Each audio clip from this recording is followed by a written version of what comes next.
I think what we're trying to achieve here today is focus truly on the trade and investment agenda. This is about trying to encourage businesses into one of the most frontier markets on the planet. There is room, there is space to talk about some of the other issues, and I believe this is all about the trade and investment agenda, and I hope you join us in thinking that we need to focus on that, and we'd like to focus on those key issues around commerce into Khartoum. Those of you who haven't been, it's one of the most extraordinary cities on the African continent. It's one that I'm a massive fan of. It's one where I was received more warmly than any other country that I've remembered over the past couple of years. It really is quite an extraordinary space and a very unusual one. We're very lucky to have two such dynamic ambassadors on both sides as well. And with that, I'd like to introduce our ambassador, Michael Aaron, who was such a gracious host when I went to Khartoum last month. And I'd like you to give him a very warm welcome, please.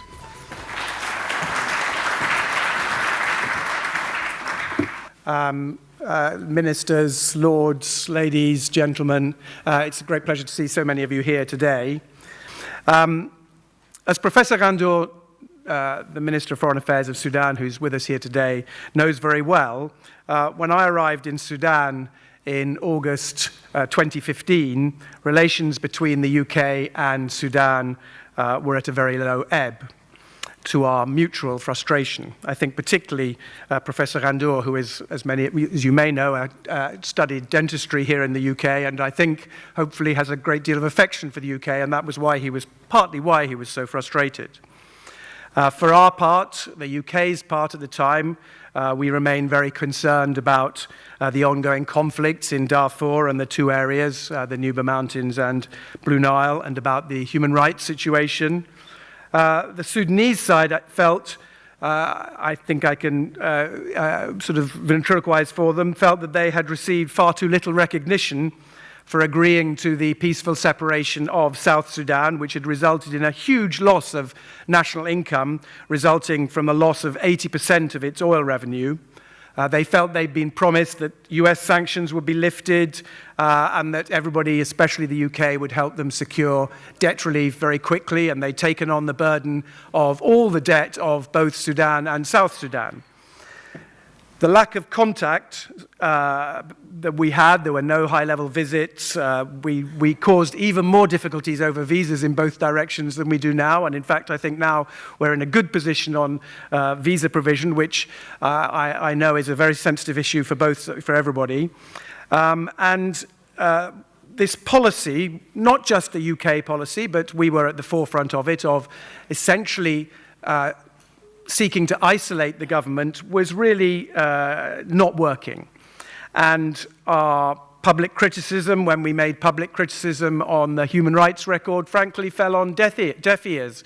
We were not making any impact, and trade and investment had fallen to historically low levels.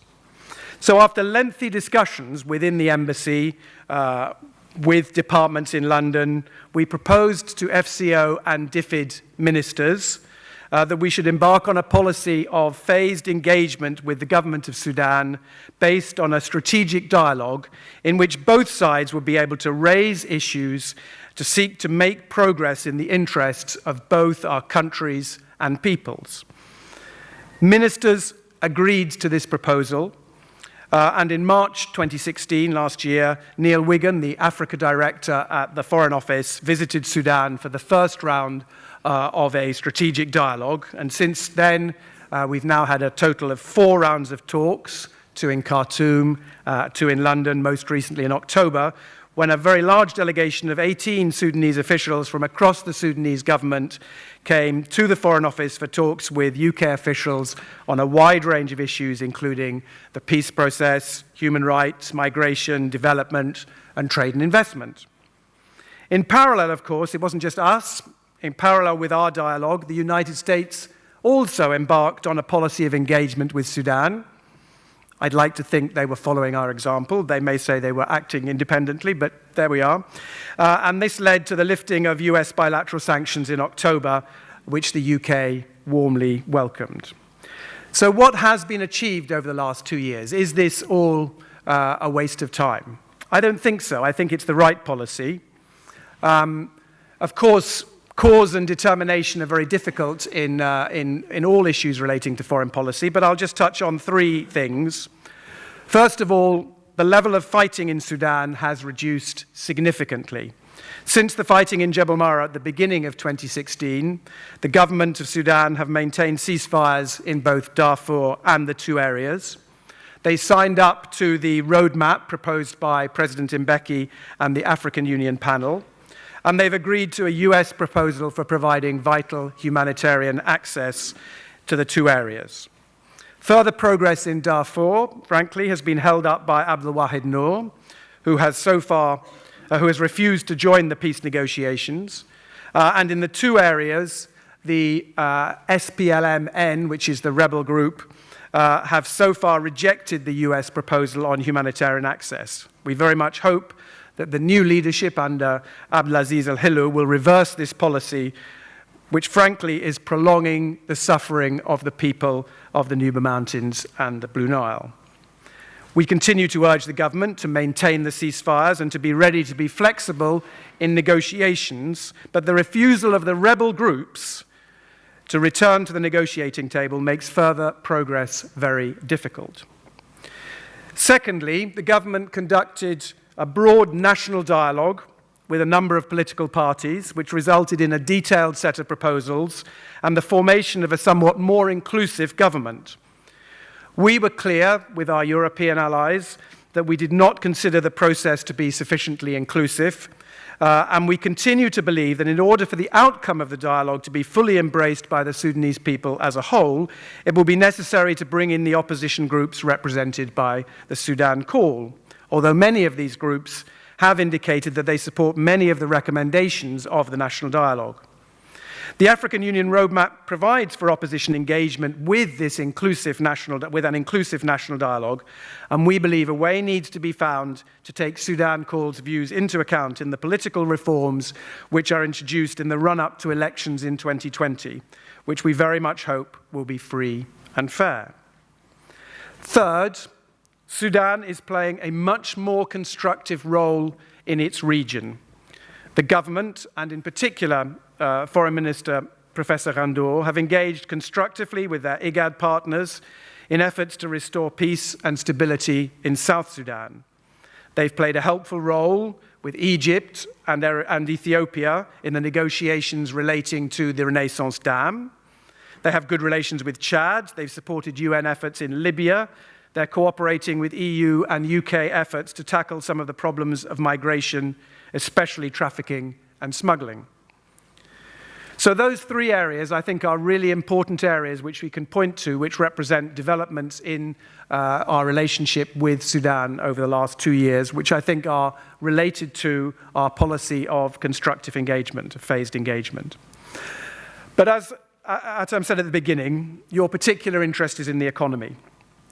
The continuation of the US sanctions until October was one of the main reasons that the government put off taking fundamental decisions which were necessary to restructure the economy to take account of the massive loss of revenue in 2011 with the separation of South Sudan. At our October strategic dialogue meeting, the UK government offered to support the government of Sudan with this macroeconomic reform. The lifting of sanctions provides an opportunity to improve the economic performance of the country, to create jobs, and to increase tax revenue from private sector activities in particular. To take advantage of these huge opportunities, we believe the government needs to implement macroeconomic reforms, tax reform. At the moment, less than 50% of private sector companies currently pay tax, and customs reform to encourage imports and exports. Coupled with progress on the poverty reduction strategy paper, these reforms are important steps on the way to an eventual debt relief. And at the meeting in October, we agreed to help the government to 3 DFID scoping missions, which would help the government of Sudan prioritize and sequence these macroeconomic reforms. And the first of these scoping missions is in Sudan at the moment, in Khartoum, led by DFID Chief Economist Stefan Derkon. He's had useful meetings with the Deputy Prime Minister, Mubarak al-Fadl, who leads the economic cluster in the government, and I was there yesterday at that meeting, as well as other ministers, including the Minister of Finance. So DFID are looking at how best the UK can support the government of Sudan implement these difficult but necessary reforms. We are also supporting the government of Sudan's efforts to improve the investment climate more specifically. The Sudanese government are very conscious. I've discussed this with State Minister for Investment, Osama Faisal, many times, that Sudan is too low in many of these indices which measure ease of doing business, transparency, corruption, freedom of the press. And Minister Osama Faisal is leading the efforts to move the Sudan up all these indices in order to attract international investment. We believe that opening up the Sudanese economy to such international investment will not only benefit the economy, but will also have a positive impact on the human rights situation and levels of corruption in the economy. The UK's Bribery Act, I don't need to tell you, of course, means that UK companies are obliged to avoid corruption wherever they operate. So we do not see a trade-off between increased UK trade and investment in Sudan and our wider efforts to continue to help Sudan improve its human rights situation. Human rights remains a core element of our policy of phased engagement, and we talk to the government of Sudan about the issue on a regular basis. UK trade with Sudan, as I said earlier, is currently minimal. Exports are worth only about 100 million sterling a year. Department for International Trade visitors this year, we've had from both Johannesburg and from Dar es Salaam, where the new Africa team, the main team is based in Johannesburg and the East Africa regional team is based in Dar es Salaam for the time being. Both those representatives have visited. They estimate that UK exports to a market the size of Sudan should be 10 times greater, i.e. about £1 billion a year in more normal circumstances. Similarly, UK investments in Sudan are extremely limited. In contrast with the situation in Egypt, to the north, where the UK is the largest international investor, or with Kenya to the south, where British investors are responsible for providing thousands of high-quality jobs across a range of sectors. There are, of course, honourable exceptions to this lack of British trade and investment. JCB are a market leader, particularly in equipment for the expanding mining sector.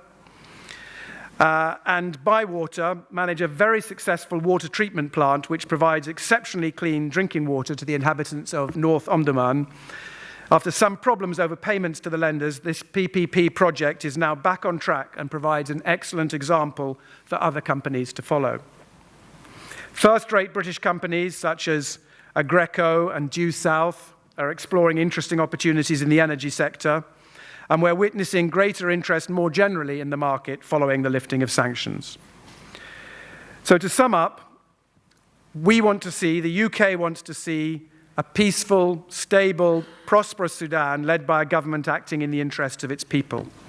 And we believe we can best achieve this by working with the government of Sudan and our international partners, as members of the Troika with the US and Norway, with our EU partners, with Qatar, which has been active in mediation and development in Darfur in particular, and with the African Union and the United Nations, who are keen to resume their peace efforts.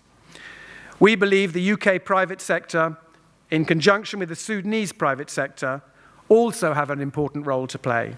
And that is why I welcome this conference and congratulate the Sudanese embassy here in London and my colleague, the ambassador here, and DMA for organising such a useful event.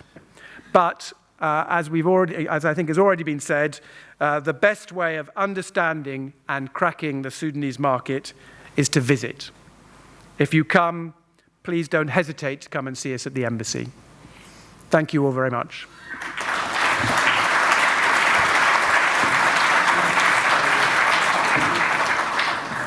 Now we're going to hear from Tim Morris, who's a senior advisor for Africa, both for the Foreign Office and for the Department for International Trade. Tim's been a senior ambassador on the African continent for several years and has been put into this position because of the knowledge that he's picked up over the years. So please welcome Tim. Well, thank you very much, Atam. Excellencies, Ministers, Lords, ladies and gentlemen. I will not, you'll be pleased to hear, speak for a long time and repeat a lot of what my colleague Michael has said. But I come this morning to congratulate Sudan on putting on this event and to make a few comments on behalf of my ministers, both in the Foreign and Commonwealth Office and in the Department of International Trade. So if you'll bear with me just for a few short minutes. It is an honor and a pleasure to be welcoming the delegation from the government of Sudan to London. Thank you, Your Excellency, the Minister, for leading this mission here today. As has been said, and I'm sure will be repeated today, this is a historic moment. After the lifting of sanctions by the United States in October and clear indications of a change of course and progress by Sudan, Sudan and the international community is increasing its engagement in a range of subjects and sectors. Today is a start for, or I should say a restart, for business-level economic re-engagement, a major first step in the process of beginning to attract foreign investment and to grow trade. As we all know, Sudan and the United Kingdom have a close historical relationship. We have familiarity with each other and friendship with the people of Sudan from previous generations, and many people-to-people and business relations with Sudan. We look forward to rebuilding and expanding the trade and investment relationship. I'd first like to congratulate the government of Sudan on the choice of London for this conference. London, and of course the UK, is the meeting place for African trade outside the continent and is the undoubted centre for finance for Africa.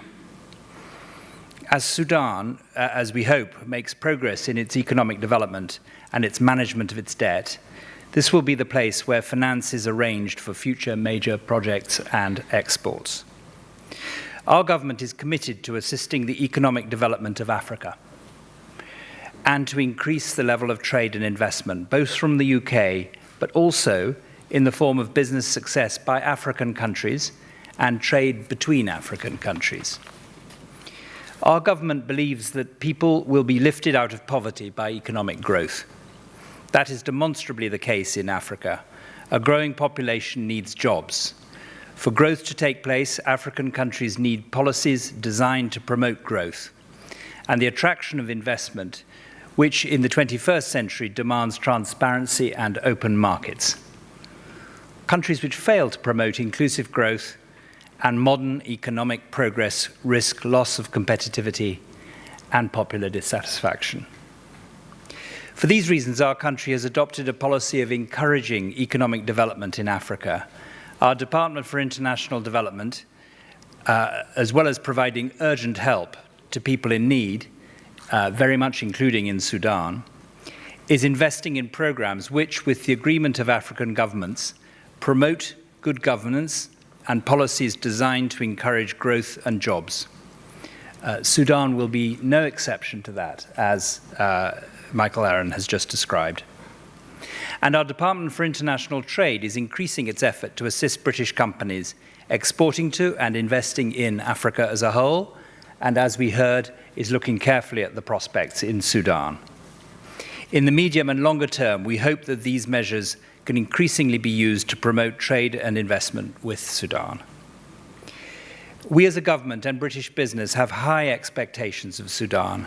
We expect and hope that an improvement in human rights and the conflict within the country, both of which are essential factors in increasing investor confidence, will take place. Progress in these areas will have a direct effect on the future of all Sudanese. So this is a moment to look forward. We applaud your decision to project the new opportunities for overseas investment in Sudan at this event today. We look forward to hearing today about the sectors of interest for investors in Sudan and about the government's policies to support inward investors and trade. We encourage interest from interested British companies to register your interest with our DIT team who are here today in London, or, as the ambassador said, through the embassy in Khartoum. We wish you the very best of fortune with today's deliberations. Thank you very much.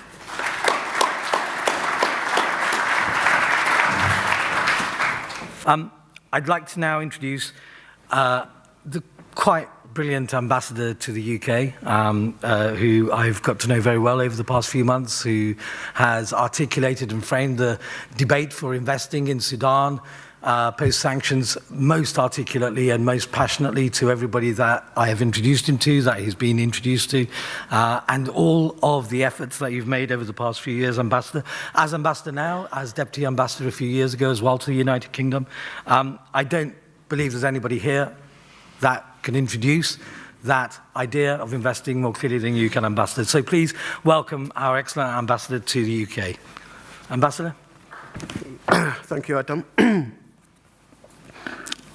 Your Excellency, Professor Ibrahim Ghandour, Minister of Foreign Affairs, Your Excellency Abdurrahman Osman, Minister of Petroleum and Gas, Your Excellency Osama Faisal, State Minister for Investment, my Lords, Excellencies, Ambassadors and High Commissioners, ladies and gentlemen, it's my great pleasure to welcome you all to Sudan UK Trade and Investment Forum.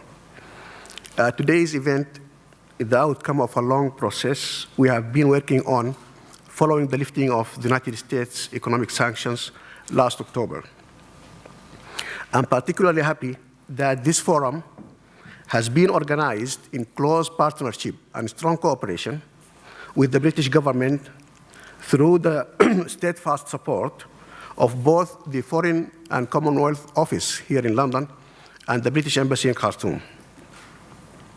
This new partnership attests to the enhanced bilateral relations between Sudan and the United Kingdom and the mutual desire of both sides to promote economic and trade relations. This intention has also been articulated in the sessions of the strategic dialogue, which my friend Ambassador Michael Aram has alluded to. These sessions have been convening in London and Khartoum interchangeably since March 2016, the last of which was held here in London in October this year. Around this time, 3 years ago, I was honored to present my credentials as Ambassador Extraordinary and Plenipotentiary of Sudan to Great Britain to Her Majesty the Queen. On that day, Her Majesty the Queen vividly recalled her memories of Sudan when she visited Khartoum in 1965.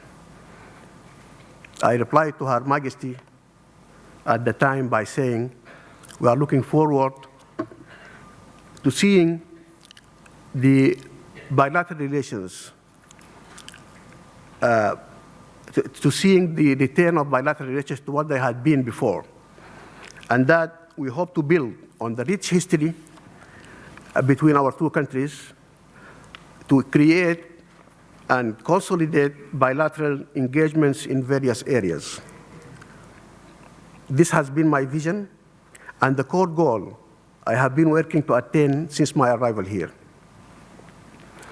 Ladies and gentlemen, for a number of years following Sudan's independence, the United Kingdom had been its top trade partner. It was also the first and most preferable destination for students seeking to pursue their higher education. Many of today's political leaders in Sudan undertook their postgraduate studies in the United Kingdom, among them Professor Ghandour, our foreign minister. It's a historical fact that Sudan's economy had always been closely connected to the United Kingdom. Most of Sudan's financial and banking transactions used to be channeled through the UK financial institutions. Barclays Bank, for instance, was established in Khartoum as early as 1913, after initially being known as the Anglo-Egyptian Bank and then as Barclays in 1925. By 1970, there were 24 Barclays branches spreading all over the country. I therefore believe that the foundation on which we can build again to promote our bilateral relationship is a strong and solid one. Furthermore, the past period has demonstrated that the two countries and the two governments have the necessary political will to engage in serious and candid discussions about overcoming the challenges obstructing the improvement of relations. We are aware that there are concerns regarding certain issues. However, by the same token, there are real gains for the two countries from a strong bilateral relationship. The two sides have agreed that the best way forward is to continue to discuss and address the issues where they have differences, and at the same time to work together in areas where we share interests, which I believe these areas are much more. That is how and why the current engagement between Sudan and the United Kingdom began, as His Excellency Ambassador Michael Aron has detailed. The launch of that formal engagement was what eventually evolved in the strategic dialogue process, which has become a landmark in our relations during the last 2 years. Through this serious engagement, we managed to turn the relationship into a more constructive direction, where everything is being discussed candidly and addressed adequately. Ladies and gentlemen, trade and investment are very instrumental areas in our bilateral relations. Both countries share mutual business interests. The United Kingdom, having embarked on Brexit, is interested in engaging new partners around the world. Sudan, on the other side, has embraced the favorable regional and international contexts to reinforce its regional stature and to reintegrate its economy again in the international economic system in the post-sanctions era, and is looking to work with new partners globally.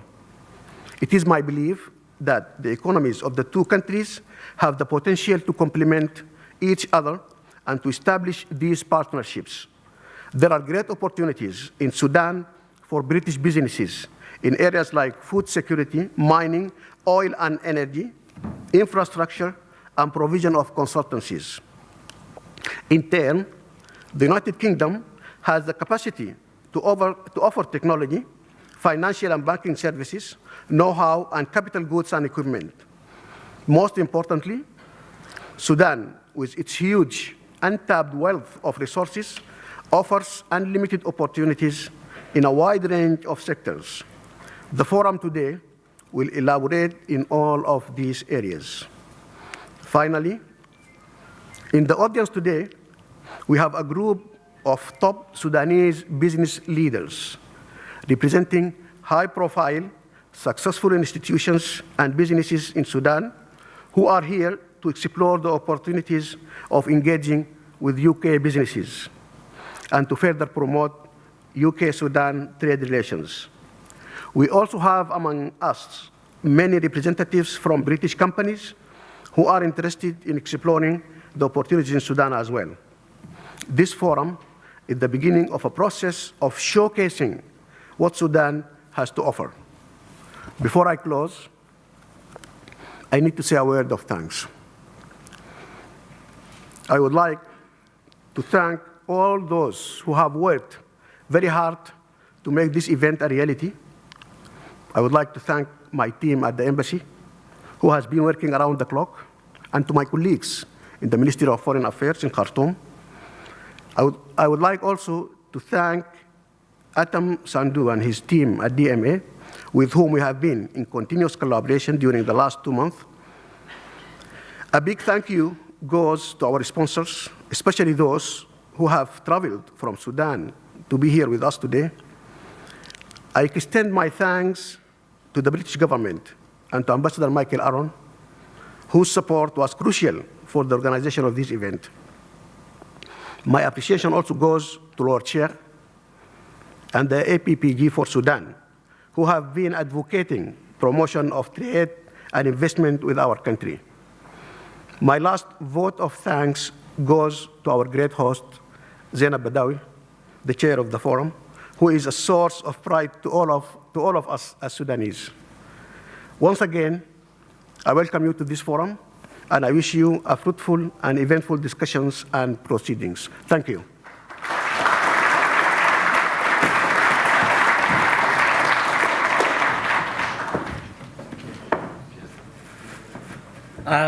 Thank you, Ambassador. And it is only 2 short months that we've been planning this, so congratulations to you and your team, especially the quite wonderful Musab, who's managed to get this together. I'm a little bit awestruck by introducing our next speaker, Zainab Badawi, who I've viewed from afar for many years. I think not just in the African context, in every context, is really quite an extraordinary person in your hard talk persona, in your presenting persona, in just who you are. We're all quite awestruck by you, I think, in this room. And I'd like you to give the warmest of welcomes to Zainab Badawi.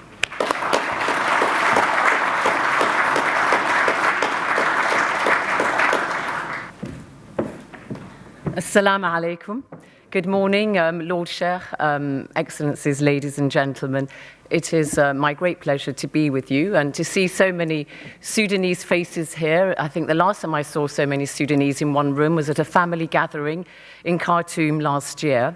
And it's good to be with you at this very landmark event. I am here in my capacity as chair of the Royal African Society. You can see that we are one of the supporters of this event, and my wonderful, excellent director, Dr. Nick Westcott, an old Africa hand, is in the audience there. And the Royal African Society really does endorse links between countries in Africa and the United Kingdom in all its manifestations: business, politics, culture, and I think that this is a new opportunity for us to engage with the Sudan and the UK in the light of the lifting of most of the sanctions, the bilateral sanctions on Sudan. I was born under a Sudanese sun.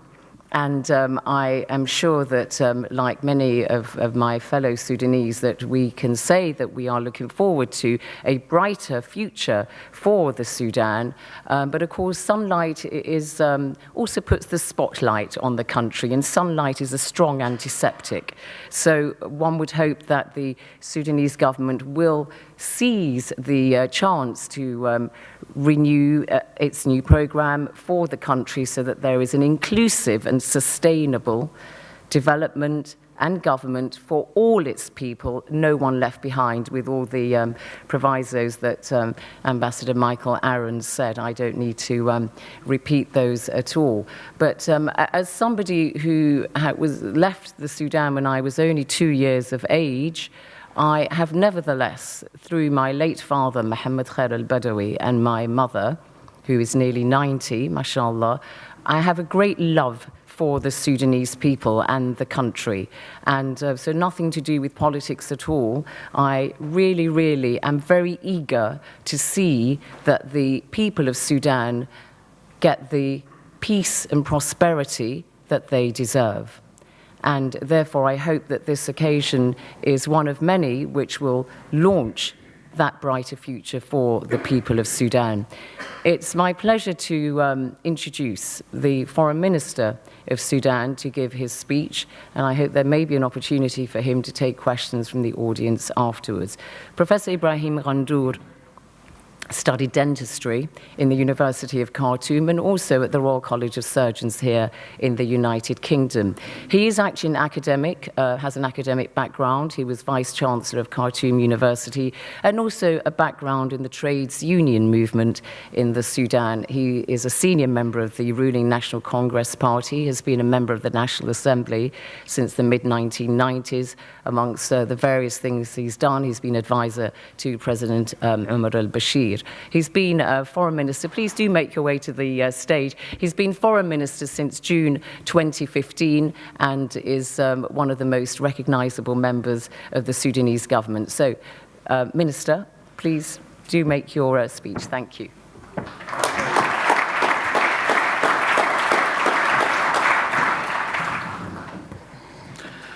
Thank you very much, Zainab Al-Badawi, a media celebrity and pillar of whom we as Sudanese are very proud of. And thanks very much, Ambassador Michael Aaron, for your speech and for all the efforts that you have done since you came as an ambassador accredited to Khartoum. I'm a witness on all your efforts to improve relations between Sudan and the UK.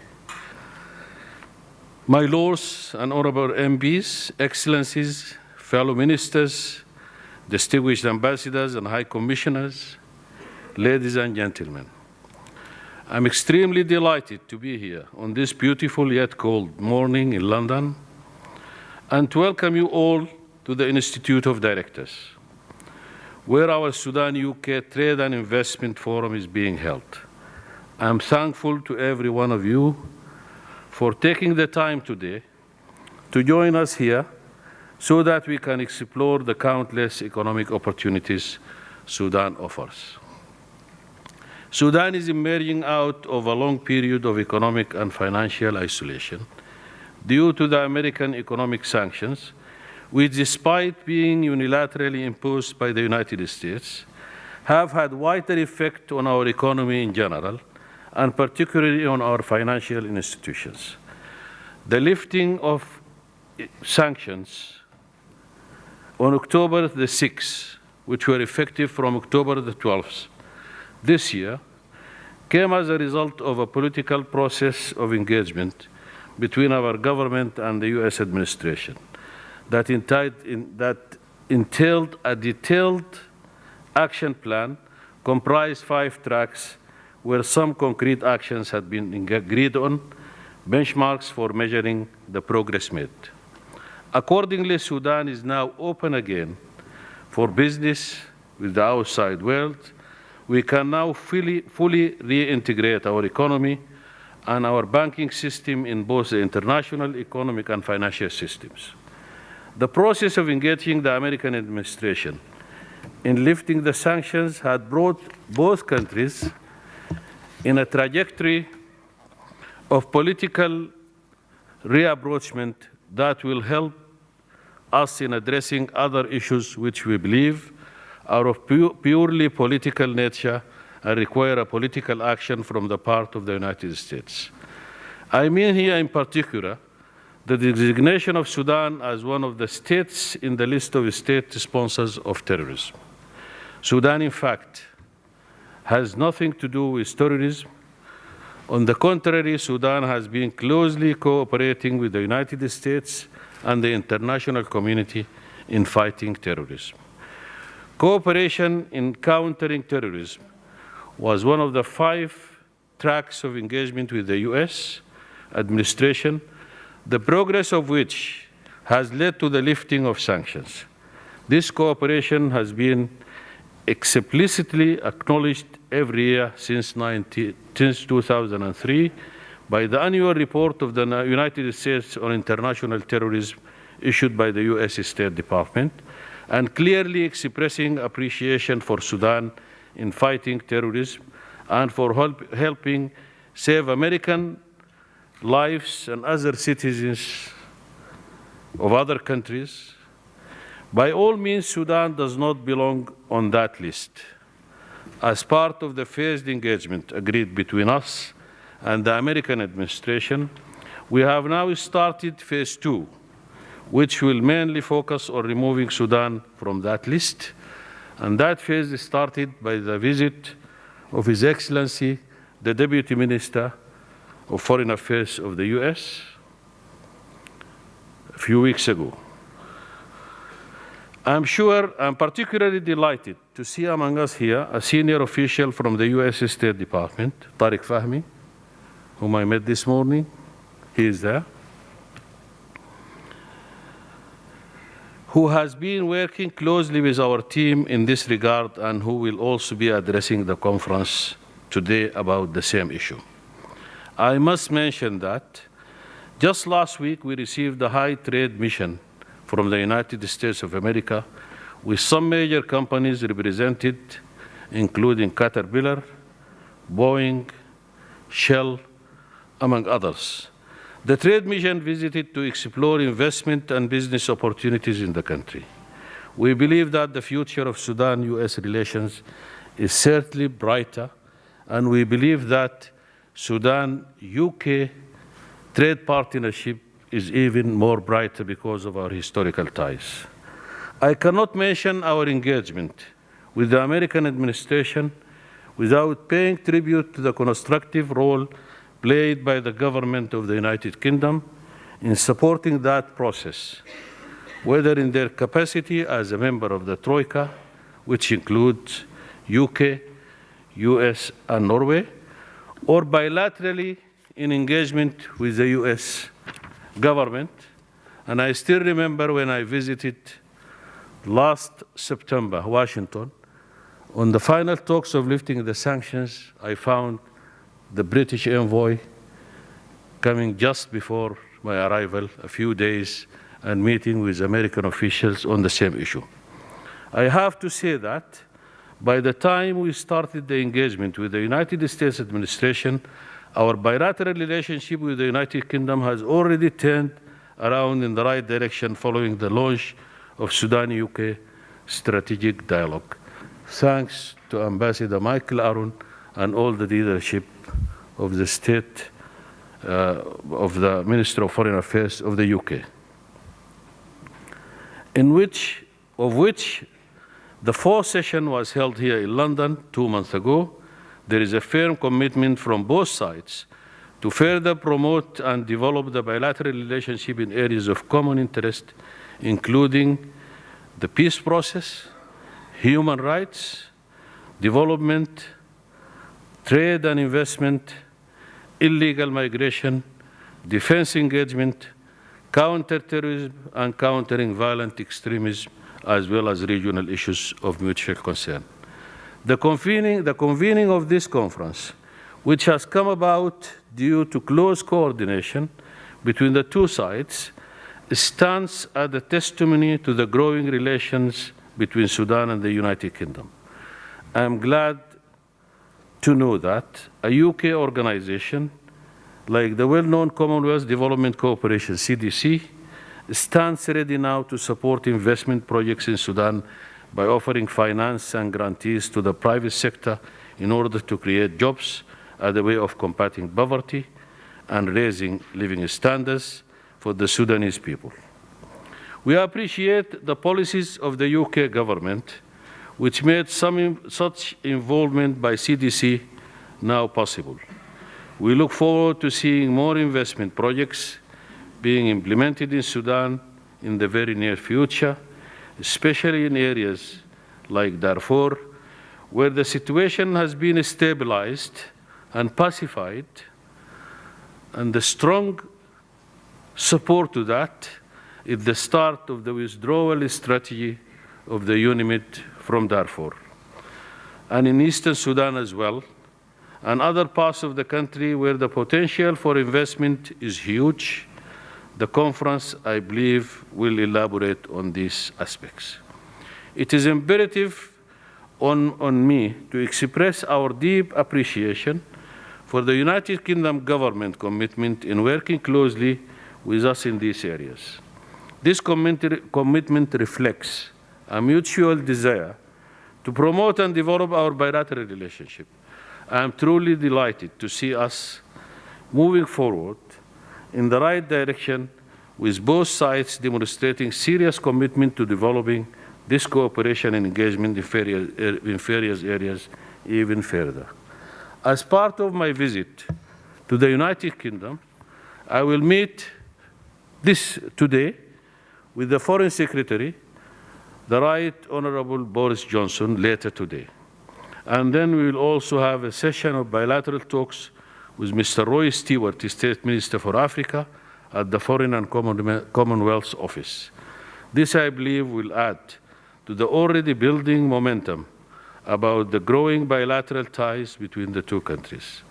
We together are looking forward to expanding the existing cooperation by building more bridges and opening new windows between our two peoples in all areas, including those of trade and investment. Ladies and gentlemen, colleagues, this conference is timely convened as we are reintegrating our economy once again into the international economic system. As we look for new economic partnership in the region and internationally, we believe Brexit opens another window of opportunity as well for both countries. Sudan, with the total area of 1.88 million square kilometers, enjoys a unique geographic location, geopolitical location, bonding the Arab world into North Africa to Sub-Saharan Africa. A coast of 700 kilometers with the Red Sea stretches inside Sudan. We border 7 countries, 4 of which are landlocked. 3 of them are now importing most of their needs through Port Sudan. Sudan represents a very convenient sea outlet to these countries. Ethiopia, for instance, is already using our seaport facilities for that purpose through our bilateral arrangements. Chad is importing 60% of its needs through Port Sudan right now. Let alone Sudan connections stretch to Comesa with 600 million population. Needless to say, peace and political stability are prerequisites for economic development. The whole political program of the government aims at reinforcing stability in the country. In 2014, following an initiative by the President of the Republic, Sudan had embarked on a broad-based political process to address the root causes of conflict and instability in the country. At that time, the government declared that in the national dialogue, issues which should have been discussed at the eve of independence in January 1956 were discussed in that national dialogue. That initiative, generally known as the National Dialogue Process, continued for 2 years, including a political and societal dialogue, to eventually produce a comprehensive document of national consensus. The outlined 5 main areas that had been agreed during the national dialogue includes identity. A lot of talk within Sudan has been whether we are Africans or Arabs. Identity of the Sudanese people, freedoms and fundamental rights, peace and unity, economic reform, and foreign policy. As a result, a government of national accord has been formed with many political parties and factions represented in it. There are 26 political parties in coalition in our government right now. And this is the government that I represent standing here today. This is the largest coalition in the world as far as I know. Peaceful and stable Sudan, because we believe in Sudan that winner takes all. Like in Europe, we never work in Africa. You need inclusivity and partnership because everybody feels that he should be part of the government.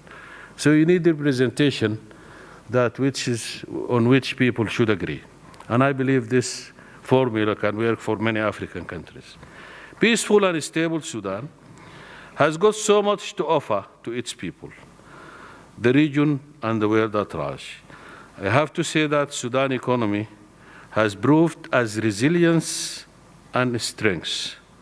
Despite the prolonged period of economic sanctions and isolation, the economy, and including the cessation of South Sudan, where 75 to 80% of the foreign currency generation oil has been lost, despite the prolonged period of economic sanctions and isolation, separation of South Sudan, the economy has performed reasonably well. This is not to underestimate the challenges that it has faced and had to overcome in the process. Briefly, I will provide an overview of our economy, which we will discuss thoroughly, I'm sure,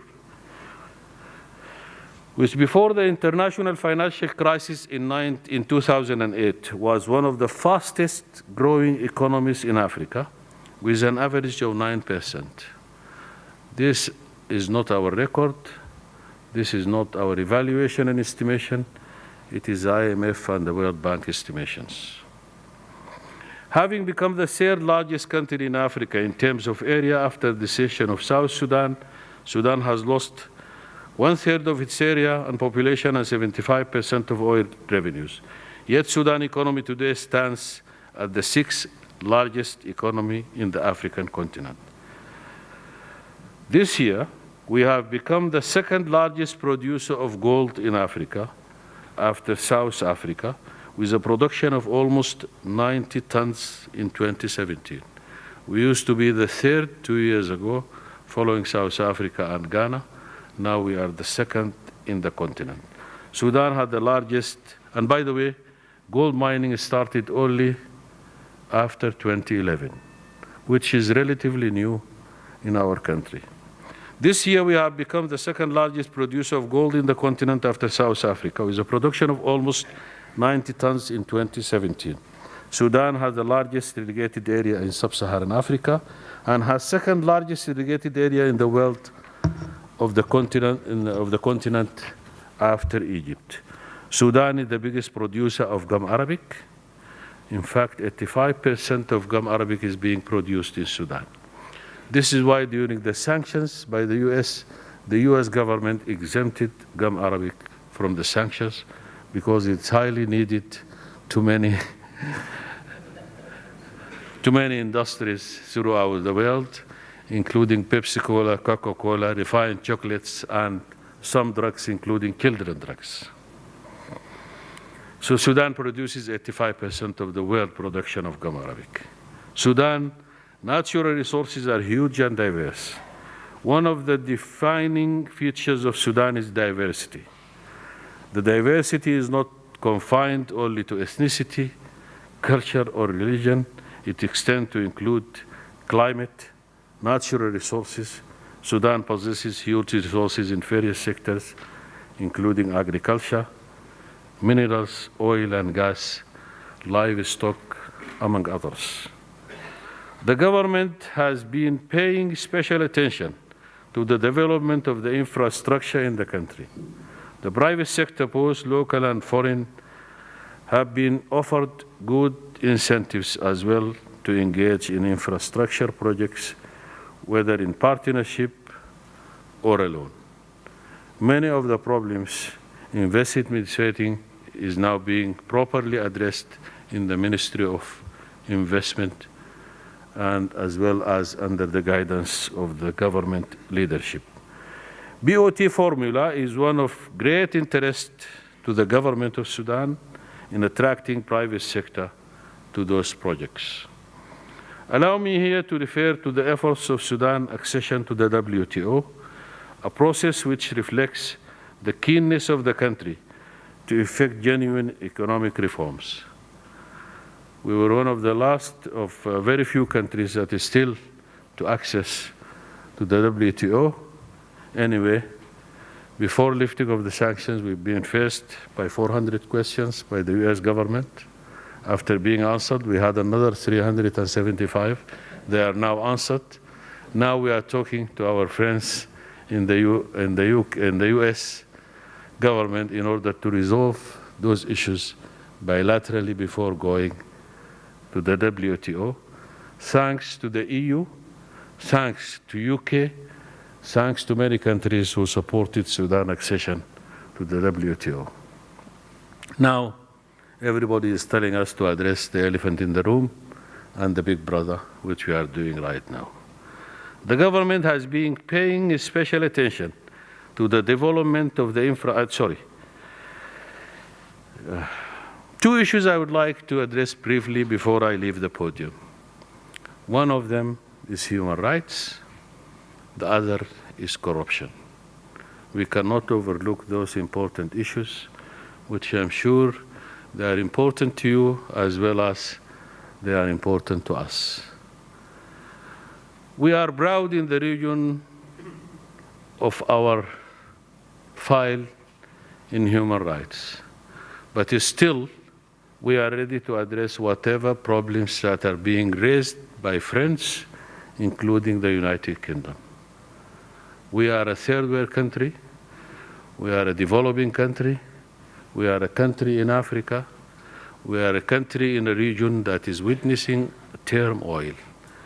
We are an anchor of stability in a region that is in current turmoil, not in an insecure region. But still we are ready to address whatever human rights that is being raised. This is why Sudan is open to international envoys who are coming on issues of human rights and discussing those issues. But I'm here proud to say that our prisons are having no political detainees in Sudan. And I challenge to say that, and I'm ready to discuss it with whoever wants to discuss. Another issue is corruption. As I said, we are a third world country. We are a country in Africa. We are a developing or underdeveloped country, but we are right now discussing the issue of corruption thoroughly in our media, in our parliament, and even in our government structures. And we are ready to work with whoever to improve our standards in fighting corruption in our country. Chairman, ladies and gentlemen, I'm not going to elaborate on the unlimited economic opportunities Sudan can offer. The conference today will adequately cover these areas. But I would like to invite you all to come and see for yourself. Seeing is believing. Khartoum is one of the most, if not the most, peaceful, secure capital in the African continent and in the region. It is the only capital where a white man can jog in the streets of Khartoum early morning or late at night. So I'd like to welcome you to visit Khartoum. And I can assure you that whatever investment UK investors will engage in, it will be under the protection and the support of our government at all structures, particularly the Ministry of Investment. Chairman, ladies and gentlemen, I'm grateful for this opportunity, and I would like to thank you all and thank all those who participated in making this important August gathering possible. Shukran. Thank you. Why don't you sit here and take some questions in case there are any questions? The Minister's got 5 minutes to take 1 or 2 points from the floor if anybody would like to raise something in light of what he said. If not, we will proceed to the next event. Khalid Nadeem, South Asia, Middle East. Minister, I mean, we know about sanctions being, Iran's had a lot of problems with the banking sanctions with the US and how long it's been taking to be released and for businesses to do business with Iran. Are you hoping that this is going to be a very fast procedure that the banks can actually participate in supporting Sudan, and that you won't have the same problems that Iran has faced? And are you getting the full cooperation from the State Department? Because in the past I've heard the State Department has said, yes, we're doing it, but they haven't been able to facilitate it. I don't want to refer it fully to Tariq, but I will refer it partially to Tariq. But I can assure you that even before lifting of the sanctions, we started direct engagement with some American banks. And right now, we are actually transferring money to our embassies throughout the world, particularly in Europe and in the US, through some banks. And I'm glad that the director of one of our largest banks, Bank of Khartoum is here, and the chairman, yes, he's here. And the chairman of the board of directors is also here. And these are the banks that started to engage with us early on. So right now, there is no problem. One of the problems we are having is with some of the, in some countries which are still hesitant. But before lifting of the sanctions, we started engagement with OFAC as well as the State Department in the US, and two fora were held. One was in New York before lifting of the sanctions, and the other was in London with some bank directors in order to address the issue of engagement with the government of Sudan as with Sudanese citizens. And this is why it was much easier than in the case of Iran. But still, I can't say that everything is fine, everything is perfect.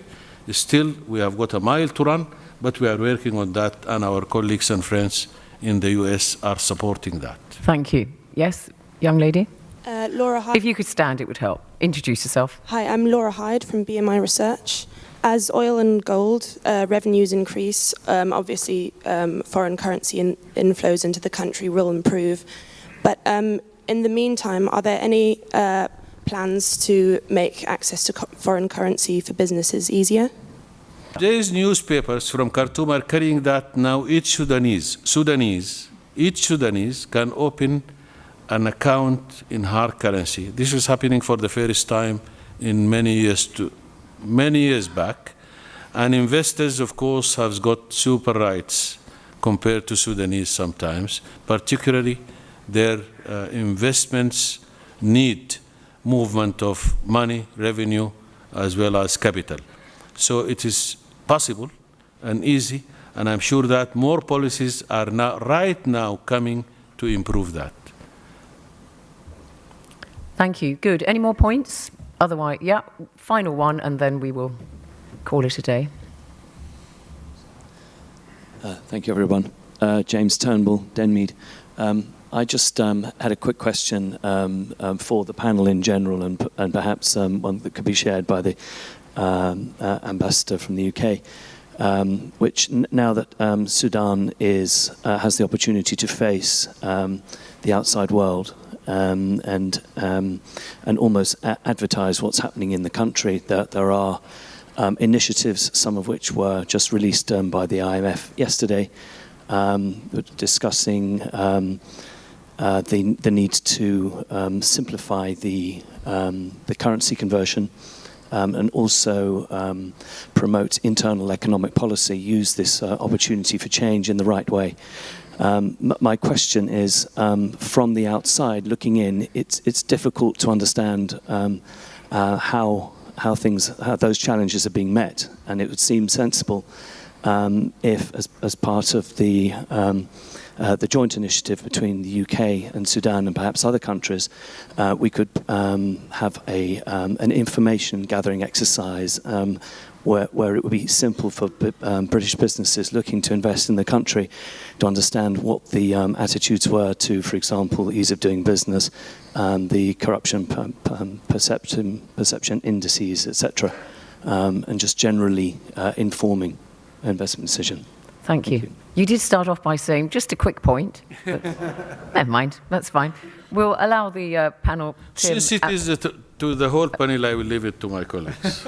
Yeah, and then the final word can go to you, Minister. Yeah, Michael. Thank you very much. Yes, well, actually, this has been a very major focus of the discussions which we've been having in Khartoum this week with the chief economist of DFID, Stefan Derkon. And I was present yesterday morning at meetings with the cabinet secretary, with the deputy prime minister and the minister for investment, which touched very much on the question of both the foreign exchange rates and the ease of doing business issues. And DFID are they asked, both ministers asked for technical assistance in this area and help in both getting through this issue and explaining the issue. So I think we will be working with the government of Sudan to help them through this. As you say, the most fundamental thing is the exchange rate issue.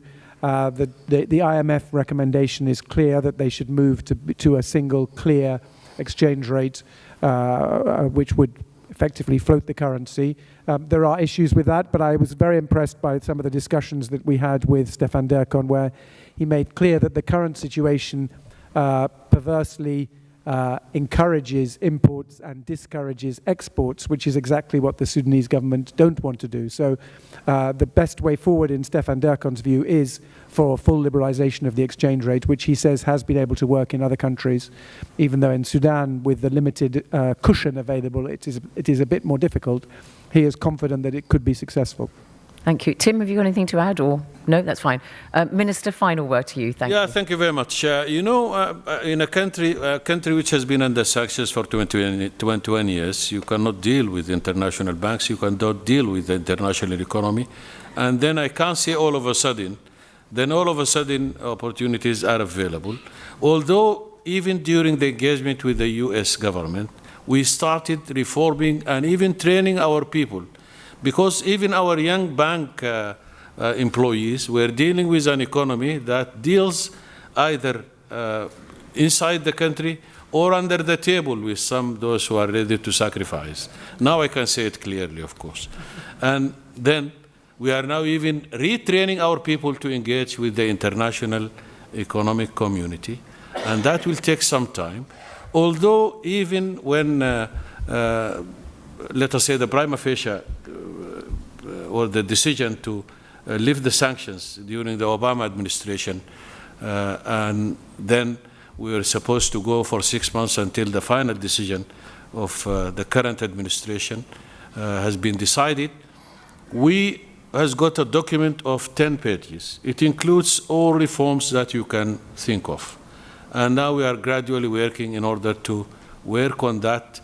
Of course, we need a fast track to do it, but sometimes it requires some patience. But we are on the right track on that issue in particular. Thank you very much indeed, Foreign Minister, and thank you, Ambassador Michael Aaron, and also Tim Morris. Thank you. So, somebody wanted to, out of time. Minister, you wanted to say something. Oh, we'll just wait for the microphone, yes. This is the Minister of Petroleum and Energy, is that right? Sorry? Gas, yes, petroleum. Do stand, Minister, it would just help. Well, thank you very much. I think I add something here. In the petroleum sector, investors are allowed to open foreign accounts, and we call them special accounts, and also a similar local currency account. Costs are always locked in foreign currency. They lock them, whether they are spent in any other foreign currency, you change them to a dollar or a euro. And the investor is allowed to repatriate profits or move funds from those special accounts in any manner they wish. That is in the petroleum sector, and I think it can be implemented in any other sector, such as mining. Even in other investment. Okay. It's also the same for other investments as well. Right. Thank you very much indeed for that clarification, Minister. Thank you to our panel. And I'm going to hand over to Atom Sandhu. But just to say that I reiterate the call that the Minister made about visiting Sudan. And I add another reason why you should go. I'm a huge fan of culture and history. And Sudan has amazing history. 1,000 pyramids in the country. Yeah, 1,000, 300 preserving their superstructure and various ancient temples, and so much to see. Beautiful country. So do visit. Thank you very much.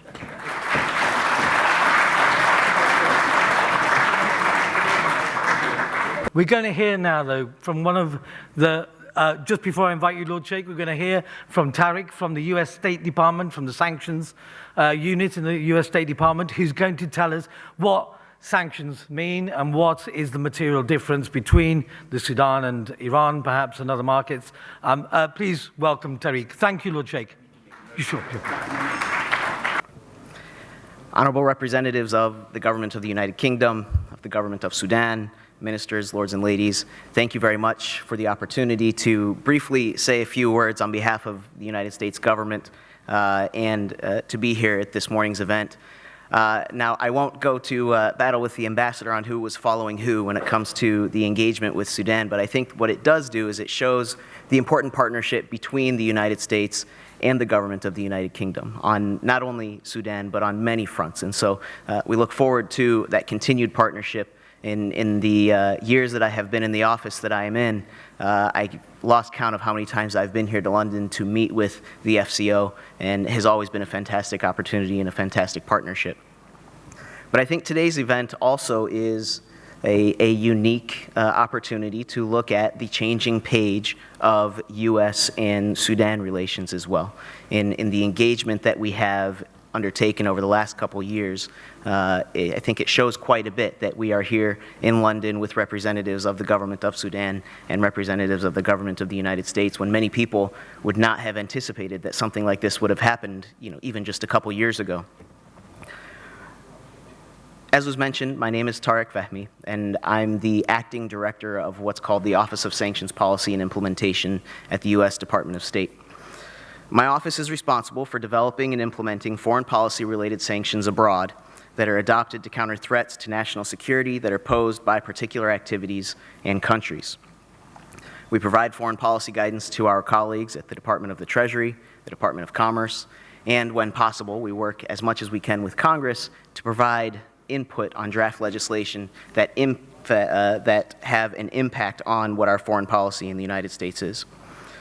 The reason that I've been asked here today is to give an overview of the actions that the United States government took with respect to our sanctions program in Sudan. As was mentioned earlier, since 1997, U.S. sanctions provisions blocked the property of the government of Sudan and generally prohibited U.S. persons from engaging in transactions with Sudan and the government of Sudan. As time continued, with few exceptions, there was little change to the sanctions program. Until a couple years back, when the United States government and the government of Sudan began a long-term bilateral engagement effort that focused on achieving progress in key areas in Sudan. Through this engagement, the government of Sudan made significant progress in all of these areas. The foreign minister had touched on a couple of them, but they included a marked reduction in fighting in Darfur in the two areas, a commitment to remove key impediments to humanitarian access, an end to support for armed groups in South Sudan, enhanced cooperation on counterterrorism, and cooperation on efforts to remove the threat that was posed by the Lord Resistance Army. The State Department published a report that you can find on our website that goes into much more detail on that 5-track plan and the progress that was made. Therefore, effective on October 12, 2017, the United States revoked certain sanctions imposed with respect to Sudan and the government of Sudan under Executive Orders 13067 and 13412. Although there remain some exceptions, as a result of the revocation of these sanctions, U.S. persons are generally authorized to process transactions that involve persons in Sudan, engage in imports from and exports to Sudan, and engage in transactions that involve the property in which the government of Sudan has an interest. An aspect of these changes included the Department of the Treasury Office of Foreign Assets Control, I think we all know them here as OFAC, removing 157 government-affiliated entities from specially designated nationals and block person lists, the SDN list. Additionally, when it first came to the announcements of lifting the potential sanctions on Sudan, the Department of Commerce amended their export administration regulations in order to adopt a general policy of approval for the export and re-export to Sudan of items that ensure the safety of civil aviation or the safe operation of fixed-wing commercial aircraft for civil uses by non-sensitive users. All eligible items are on the Commerce Control List and controlled solely for anti-terrorism issues. While these are giant strides in the right direction, I think it's important to note that these sanctions and these actions do not affect what our UN obligations are in terms of the sanctions program that involves the situation in Darfur, nor does it affect OFAC regulations on Sudanese individuals who are designated in any of our other sanctions programs.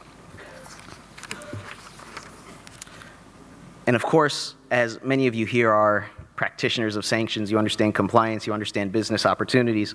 The revocation of the sanctions does not eliminate the need to comply with other applicable provisions of law that deal with the Department of Commerce's export administration regulations.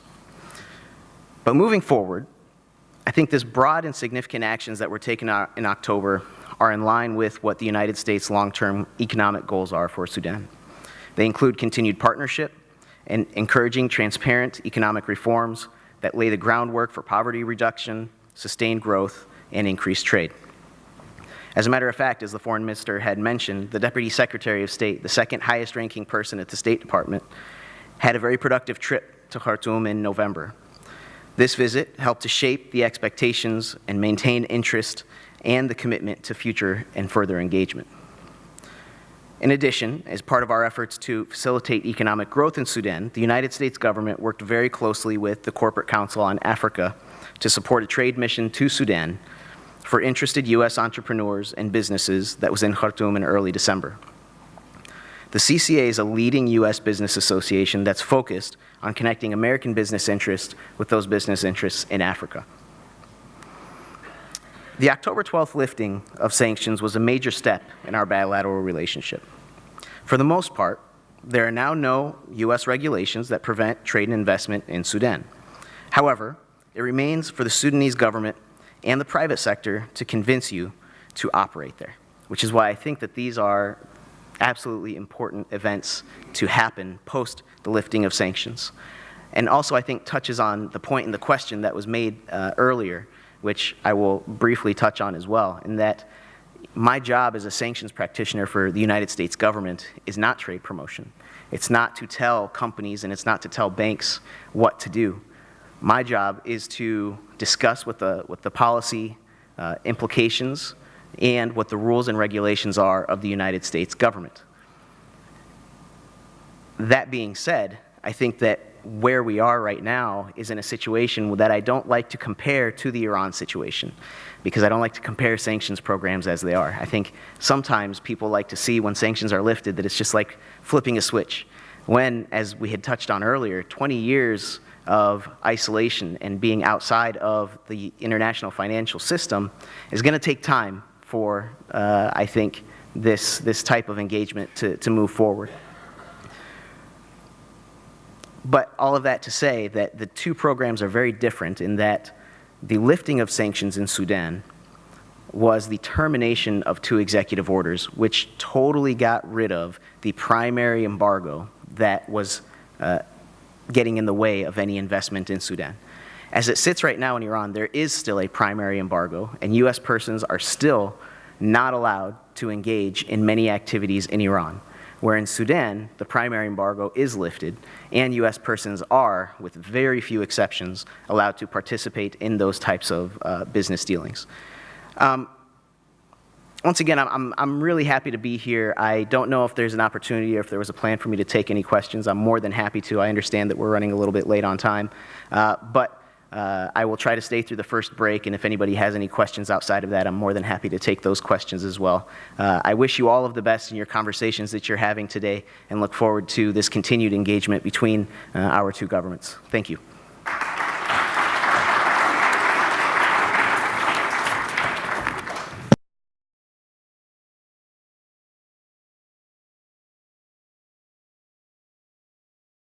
Because I know there's going to be an awful lot directed towards them. And if I may now invite you, Lord Sheikh, to chair the first session and invite the speakers of the first session, Minister, to come up to the podium. That would be absolutely fantastic. Thank you. The subjects we are discussing in this session